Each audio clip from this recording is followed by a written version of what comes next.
Brother, yung panibagong fuse ginagawa na po. Tsaka 2 araw na lang ito. Tapos na. Ito. Yan po. Wawiringan na nila. Wawiringan.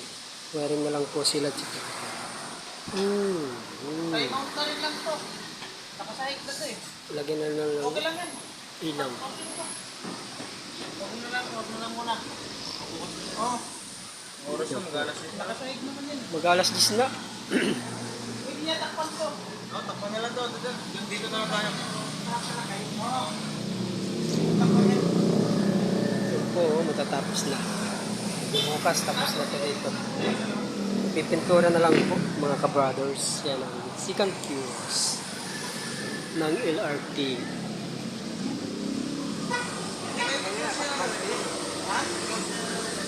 Bye mga ka-brothers. At saka maulan tayo ngayong gabi.